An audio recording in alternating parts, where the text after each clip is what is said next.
Hello everyone, my name is Kudarie Somaru, aka Positive Pablo, founder of Makes Everyone Happy, the Positive Lifestyle brand, and this is the next episode of AMP, where art meets philosophy. Still here in the beautiful Toronto, Canada, and I'm here with the artist, the man. What up everybody, my name is Moises, I go by LuvSumOne. Alright, and as per the usual, man, whew, oh man, check out this piece. This mural, man, this mural is gorgeous. Beautiful use of colors, good flow, depth. It has a lot of energy, it's vibrant, stands out. We're here at Marie Curtis Park, you know, a beautiful piece of artwork, something to highlight the community, something for people to look at and give somebody a change in things. But like, tell me about this piece. What's the inspiration and So basically I was painting a bunch of animals that are like native to the community in Lake Ontario. Okay. So there's the Rainbow Trout, which is like a really prevalent animal in a staple food for native people who used to live here. And then they got duckwood, which was an animal that was almost extinct, which is a really beautiful bird if you've never seen it. I haven't, I'll look it up. Yeah, it honestly it looks like a tropical bird in Toronto, which is like so mind-blowing to me. And then there's a passenger pigeon on the backside as well. Do you know the history? Have you heard of passenger pigeons? Yeah, I'm about to say, lay it on me. Okay, ready? So literally these grounds right here, okay, like a couple hundred years ago, was full. There was about, I think it said like 1 million passenger pigeons, inhabited these lands here before when the native people were here, and that again was a staple food for the native people.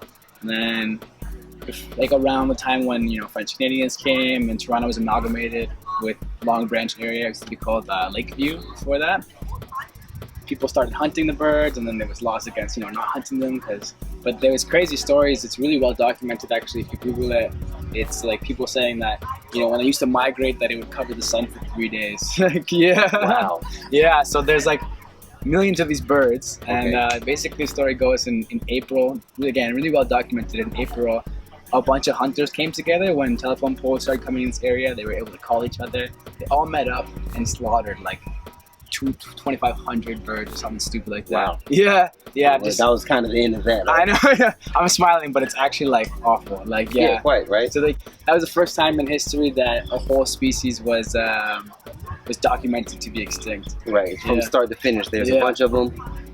One left. Now there's not. Yeah, and reality hit me. I'm like, damn, like we'll never see that bird again. You know what I mean? It's not coming back. And then your pieces just pay homage to the history and the things that really represent here. How do you think your art represents you? That's a good question, man. It definitely has to do with the color. Color is an addiction of mine. You know, I've studied color for years. Like before I understood, like went to school for it, I was like, I guess when I went to school I realized like, oh, that's why these colors work, and this is why I've always liked these combinations, because there's actual science behind it, you know what I mean? Right. So it was an eye-opening experience when I was like, you know, I have this innate ability. I would say I'm not the best artist. I just understand color a lot, and like that's like it's like this is your level of genius. Everybody has that level of genius in understanding things. So you can explain it to me, and I'm like, okay, that's one thing. But in the way that you understand what you understand about art, it comes out to make, you know, grand pieces. You know, and then everything else is just putting your talent and your gifts into practice. Yeah, exactly, man. Yeah, color is definitely, I think, my strength and where I kind of shine through, that they know like, oh, this is super colorful, you know, must be about someone, you know what I mean? This is yours. What's your most recurrent thought? What do you think about the most? That's a good question, man. Most recurrent thought? Because I think like we are what we think about the most. You know, we think about it, and then even if we're subconsciously thinking about it, we're slowly gravitating towards whatever our thoughts are. You know, we kind of start taking these actions. So in being an artist and being someone who always creates, who's always making things, and just utilizing, you know, your talent along with, you know, your understanding. Yeah, it's hard, man. Like there's obviously there's two huge goals. One is just like, one, I want to have a kid. That's my goal. You know? And the other one is I want to be a sustainable artist. And two of them like going together would be like a dream come true. All right, because you know, it's okay. You want to beat the starving artist concept. Yeah, definitely. And also, you know, be able to raise a child Exactly. and have that financial stability based off of what it is you're doing. So those things are always looking like, okay, how can I make this money off of my passion? And then how can I have my passion help me raise my child? Definitely, man. I mean, that's the dream. Even doing this project too, I realized I'm like, man, if I could do this every day, I would live happy. You know what I mean? Man. Because every second I'm doing this, I'm content and I'm happy, and I know that I'm pushing myself to go harder. You know what I mean? And it's just like this level of fulfillment and satisfaction that comes from it. It's just incredible. Man. It has to be, man. Yeah. Do you have like a mantra or any daily quotes or something like words to live by? Yeah, definitely.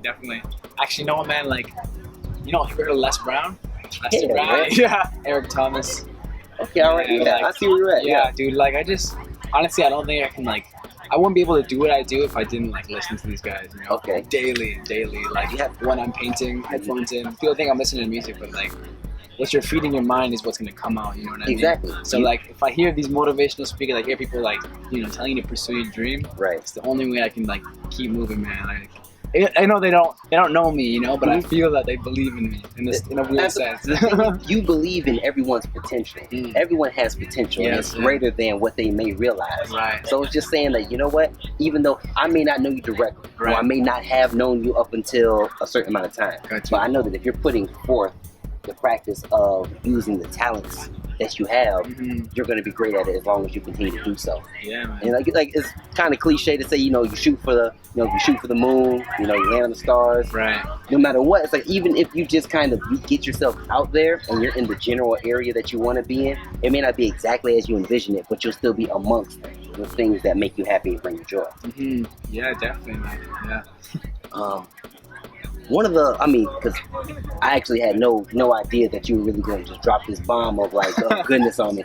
Is the show's AMP, where art meets philosophy, and you teach the philosophy of art. Right. What just tell me a little bit more about that. So what I teach is the art of graffiti as a philosophy. Right. Yeah. So it's like a combination of like hip hop and philosophy kind of meeting at a point where it's like the same thing I say with its colors, like there's a science behind it. And sometimes I see kids that understand this and they don't understand that what they're doing and what their mind is doing is like it's perceiving color in a certain way that other kids don't see it, you know?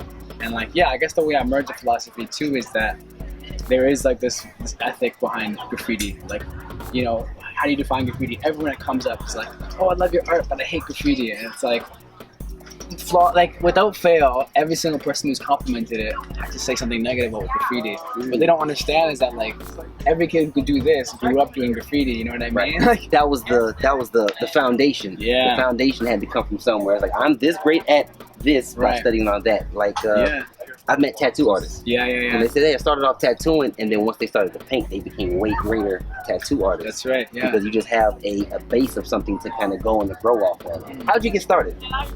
Yeah, so I mean, a lot of it too is research. Like, I don't like to just go into a community and like, I guess too, like the mentality of graffiti has changed for me, you know? When I first came in, I was like, you know, this is me, this is my name, and I want my name everywhere. And like, that's the act of graffiti is, it's egotistical, you know? I want you to know that I did this. Right, exactly, you know? And it's all about, you know, your self-glory and like, your purpose is this, you know? Like, your purpose is to be here to last the test of time, to persevere. Yeah, it's all about like, you know, like a reputation. And then I guess like when I started studying it more and questioning, you know, why am I doing this? Like what good am I bringing to more than just myself, you know? And I realized, you know, I can't be doing that, you know, there should be for a greater purpose than myself. And so when I started going to community centers in like different parts of Toronto, I was like, okay, I'm gonna put something here that the people that live there and have to see it every day want that. You know what I mean? Right. Yeah. So so I started doing research on like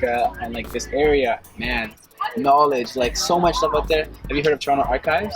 I have not, but okay. So Toronto Archives is the coolest thing ever, and I didn't know about it. And I think a lot of people who even live in Toronto don't go or have known about it. Okay. But you can literally just go to this building and they have boxes, like stories high stacked boxes and shelves of like archives of places and stuff. So when I started to research this spot, I'm like, okay, well, first of all, who the hell is Marie Curtis? You know what I mean? All right. And it turns out she's the reeve, or like the mayor of this area, one of the first female mayors, of Long Branch before it became part of Toronto. Man, the history it's here. Yeah, the things that people don't know about are here. Exactly. Like this space, these walls, these trees, everything will tell a story, but you know, you can't talk to the tree directly, you know what I mean? But this tree has been here long enough to have seen everything. This tree knows the passenger pigeons, you know what I mean? Right. Yeah. And then it's like to think about it from that, to take the things in your surrounding area that have been here, and then you're able to bring that back to people. Exactly. You're able to reinvent what was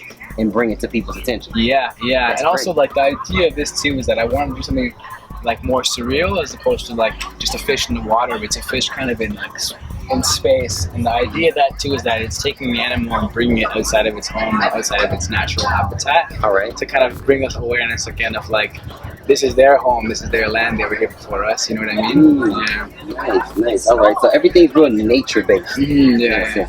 What do you think that nature element does for you, like you and yourself? Like, how have you seen yourself grow as you saw yourself kind of grow down this path of being more in tune with history and what's been here? And yeah, definitely. I mean, like I said, it's really eye-opening.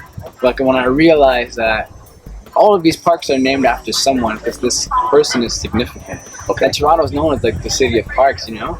So I'm like, I've been inspired to like know my history and learn like, okay, like a street is just not a street because of that, you know. It's like there's history there, and there's rich history there, and like knowing that too is just like, yeah, I guess it's empowering, knowing like, you know, the land that I live on used to be native land, or like, you know, there used to be a river that ran down this street which is now buried, you know. Okay, and they probably just renamed the street that river.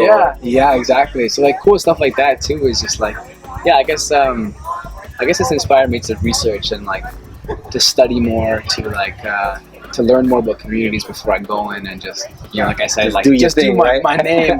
My name's not important, you know. Okay. I mean, to me it's important, but to the community, that doesn't mean anything, you know. Right. It's like, hey, you're a person and you did something. That's great, but it's like, what did you do? This is the proof of creation sparked off of what's important to those people. Yeah, exactly, man. And then people like, the water is such a like key thing for the people that live here. They're like, you know, because like here at 7 a.m. in the morning painting, people are running, people are walking their dogs, people like 7 a.m. people are up at the lake looking at it, you know what I mean? So they love it too. They love like fish, they love, you know, the animals, and everything about the nature is like, that's why they're up at 7 a.m. You know what I mean? All is a means, and everything you're doing is a means to give. Yeah. You know, give back, and then to give to people who can appreciate it, man. Yeah, for sure. I think life is all about appreciation, man. For sure. Like you said, like, you know, your greatest strength is, you know, the realization of color. Yeah. And then just being in tune with nature to the extent that you can combine the two. You know what I mean? But I read a phrase, read a quote, guy, he said, appreciation is to man what sun is to plants. You know what I mean? Like, you need to be able to appreciate, and I think appreciation is how people, you know, the deeper that you're able to appreciate something, the more happiness you can derive from that level of appreciation. Amen, man. You have to have that. I have a quote similar to that I used to go by, was that like gratefulness was the key to happiness, because like Viktor Frankl said, like, you need to find happiness if you want to live. Otherwise, why live? Life is hard. You know what I mean? Life is going to be hard. Like I told, my experiences I've been here, it's the same as even today. It's like, since I've been here, and then more so carrying on today, it's a show up with no expectations. It's like, you know what, I'm going to arrive, and then things are going to be exactly as they're going to, and I can only, you know, the only expectation is the hope that it's going to just be. Yeah. If nothing else.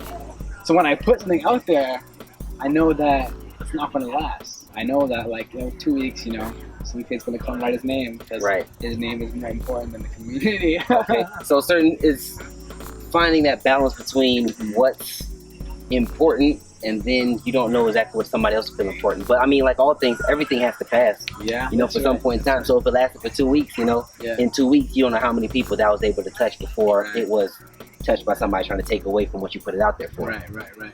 So yeah, there's definitely that. Like, when I put so much time and so much thought and so much art into painting this fish, and then like I know in me that I believe someone's gonna come and destroy that, or like to take over it. So I let go though, you know, like none of my art I feel like really like like I feel passionate for it in the moment, and I feel like this is awesome, and I have a photograph to prove like I can do this, or like this existed at one point. But there's also that element of like I know that things need to pass. And, Right. yeah. At the end of the day, you're getting it out there. Yeah. Like it's the good thing is that you always have more in store. Right. And you're able to let go to the extent of it's not like, oh man, this is my greatest work ever, and I'll never make anything as great and grand as this. Right. It's a matter of, hey, I've made it, I've put it out there, I've proven it to myself. Yeah, And for anyone who may have thought otherwise, Right. or just agree with me, just say, you know what, you're right. I appreciate it. High five, and then moving forward onto the next project. Yeah, exactly. Because you're only looking to advance and to progress. My girlfriend said something really, really important to me yesterday. She said that like someone can like take away your art, but they can't take away the skill that went behind that art. You know what I mean? No matter and what. I was like, man, that's so true. Like, why am I worried about kids gonna come tag this? Like, they can't take away that I've done it. They can't take away my passion. Right. They can destroy the art, but they won't take it out of me. You can't let people knock you down further than you. You can only be knocked down by others as far as you allow them to knock you down. Word, man. So, regardless, it's like, hey, you put this up, somebody does something to it. All right, well, I'm only gonna do more. So it's like, okay, if I'm gonna be busy and you're gonna be busy trying to stop me from doing what I'm doing, you have a lot of work in front of you, man. Yeah. Okay, finish these sentences. Okay. Art is Life. Right. I am an artist and I like pizza. All right. My greatest achievement is it's yet to come, man. All right. I like that.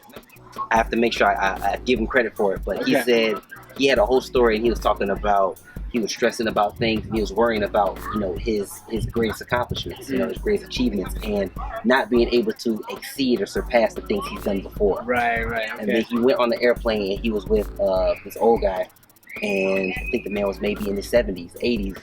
And the guy was talking about his goals and the things that he had in front of him and his ambitions.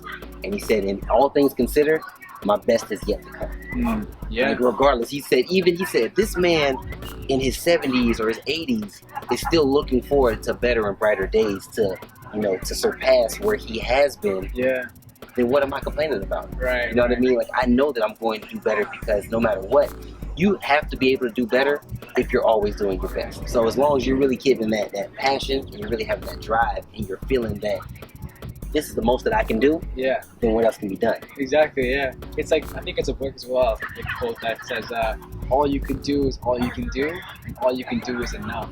When it hit me, I'm like, man, just do all you can do. That's it. And then every time, man, like, even like when I watch other artists that are like, I feel like there's a level, you know what I mean? Like, these guys, for example, Bruno Smokey, Instagram, Google him later. All right. Every time he drops a banger, I'm like, this is it, This is the level of, like, someone who has achieved and mastered spray painting. And then a week later, it comes out something even better. And I'm like, how? How can you continue to, like, be amazing? And to continue to push the envelope. Yeah, exactly. And at the end of the day, it's just putting yourself into practice. And if you continue to dig more so into yourself and into your work and what fulfills you, then you're going to find some beautiful things. You're going to find that next eye-opening piece next week. You're going to get there because you're always digging.